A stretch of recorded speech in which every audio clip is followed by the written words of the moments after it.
Hey everyone, कैसे हो सारे? आई होप जैसे भी हो गया बहुत सही हो गया आप लोग। तो आज मैं जो आपके साथ स्टोरी शेयर करने वाला हूँ वो मैंने इंटरनेट पे पढ़ी थी।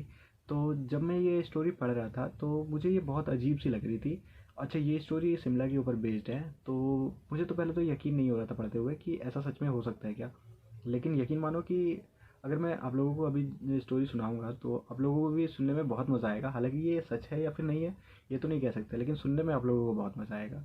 तो चलो स्टोरी को स्टार्ट करते हैं। Let's roll the intro.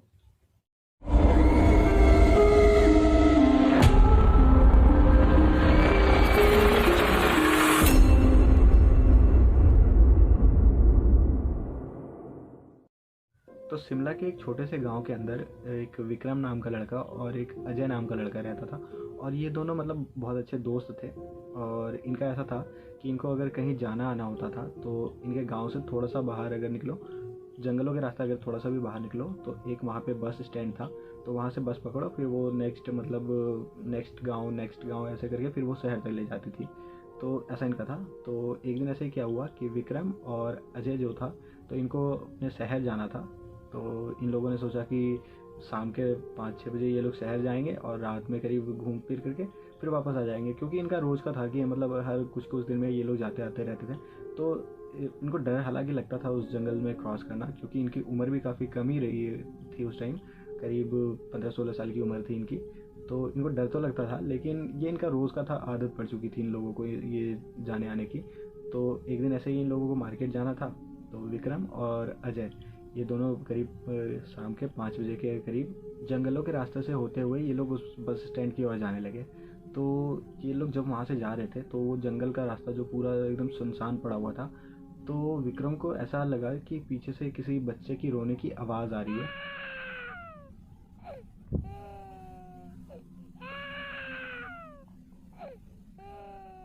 तो विक्रम ने पीछे मुड़ के देखा कि ये आवाज़ कहाँ से आ रही है। तो उसको कहीं से आवाज़ मतलब वो दिखा नहीं कि आवाज़ आ कहाँ से रही है। तो पहले तो ये इसने इग्नोर किया। फिर ये थोड़ा एक दो कदम और आगे बढ़ा ही था कि फिर से इसको वो वापस से वो बच्चे की रोने की आवाज़ आई। तो फिर इसने पीछे मुड़ के देखा, मतलब इधर उधर देख रहा था कि ये आवाज़ आ कहाँ से रही है। तो उसको कहीं से वो दिख नहीं रहा था कि आवाज़ आ कहाँ से रही है। तो इसने फिर अजय को बोला कि भाई तुझ मतलब मुझे एक बच्चे की रोने की आवाज़ आ रही है, तुझे भी आ रही है क्या? तो अजय ने बोला नहीं, मुझे तो किसी बच्चे की रोने की आवाज़ नहीं आ रही है। तो विक्रम ने बोला नहीं भाई, किसी बच्चे की रोने की आवाज़ तो आ ही रही है। तो अजय ने बोला कि नहीं भाई, मुझे तो नहीं आ रही है। तो विक्रम ने बोला भाई, तुम्हें पता नहीं कैसे नहीं आ रही है, लेकिन किसी कोई तो बच्चा है जो आप यहीं कहीं रो रहा है। तो अजय ने फिर बोला कि भाई सच में तुम्हें अगर आ रही है तो इसी रास्ते के बारे में मेरे दादाजी ने मुझे एक कहानी बताई थी कि उनके साथ कुछ टाइम पहले यहाँ पे इन्हीं रास्ते पे उनके साथ एक बहुत ही खौफनाक घटना हुआ था। तो विक्रम ने बोला क्या हुआ था? तो अजय ने बोला कि मेरे दादाजी इधर से क्रॉस कर रहे थे। तो जब वो यहाँ से क्रॉस कर रहे थे तो वो भी काफ़ी लेट हो गए थे रात में, और काफ़ी रात हो चुका था, और वो इसी रास्ते से वापस आ रहे थे घर। तो उनको भी एक बच्चे की रोने की आवाज़ आ रही थी। तो पहले तो वो भी इग्नोर कर रहे थे और वो आगे आगे जा रहे थे। तो वापस से उनको फिर वो आवाज़ आई रोने की। तो फिर वो भी खड़े होकर के इधर उधर देखने लगे कि वो आवाज़ आ कहाँ से रही है। तो उन्हें कुछ नहीं दिख रहा था। लेकिन फिर जैसे ही वो 10 कदम आगे चले ही थे कि फिर इनको जब आवाज़ आई, तो ये जब पीछे मुड़ के देखे तो इनको दिखा कि वो एक बच्चा एक पेड़ के नीचे पड़ा हुआ था। तो मेरे दादाजी फिर उस बच्चे के पास गए और उसको उठा करके मतलब पूछने लगे कि ये बच्चा किसका है, ये बच्चा किसका है। तो कोई जवाब नहीं दे रहा था उनको। और फिर थोड़ी देर के बाद जब इनको लगा कि ये बच्चा मतलब यहाँ कैसे ऐसे मतलब कैसे पड़ा रह सकता है, और उनको उस बच्चे के ऊपर दया भी आ गई, तो उन्होंने फिर वो उस बच्चे को उठा करके हमारे घर लाने का सोचा। फिर जब वो घर लाने लगे तो वो मतलब बच्चा धीरे धीरे करके वो उन्होंने उस बच्चे को गोद में ले रखा था। और जैसे ही वो लेकर के आगे बढ़ ही रहे थे तो वो बच्चा धीरे धीरे बहुत भारी होने लगा। और भारी होने के साथ साथ ही उस बच्चे का शरीर भी बढ़ने लगा था, जिस वजह से मेरे दादाजी बहुत डर गए। और फिर उन्होंने उस बच्चे को वहीं पे फेंक दिया, और जैसे ही वो बच्चा मतलब ज़मीन पे गिरा तो वो ज़ोर ज़ोर से हंसने लगा, एक मतलब बड़े इंसान की तरह हंसने लगा। और उसने फिर हंसते हुए बोला कि तुम्हारी किस्मत अच्छी थी कि तूने मुझे नीचे फेंक दिया, वरना अगर मेरा पैर छू जाता नीचे ज़मीन पे तो फिर तुम्हारी मौत मेरे हाथों निश्चित थी। तो मेरे दादाजी बहुत घबरा गए और फिर वो बहुत जैसे तैसे करके घर आए थे उस रात।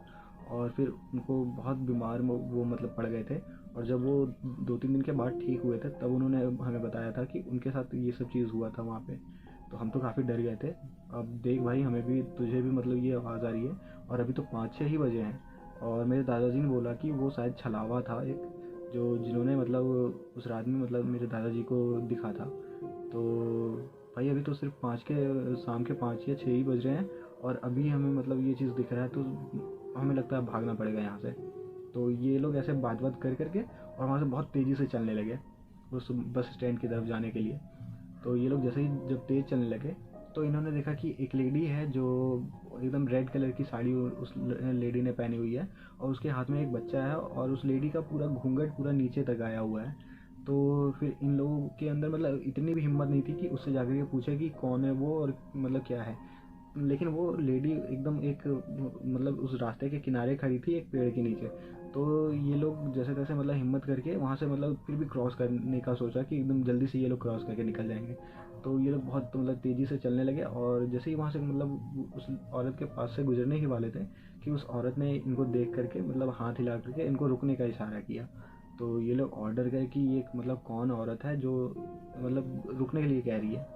तो फिर भी इन लोगों ने हिम्मत करके उससे एक बारी को पूछ ही लिया कि क्या बात है और कौन हो तुम।